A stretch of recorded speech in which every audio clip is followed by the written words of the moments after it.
gloves have frozen and my fingers with them.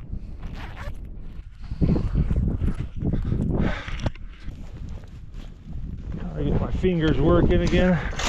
I do not like this snow. It is feeling super sketchy. I'm gonna try to cut a snow cave into this pile. We'll kind of go in a little bit and see how it goes.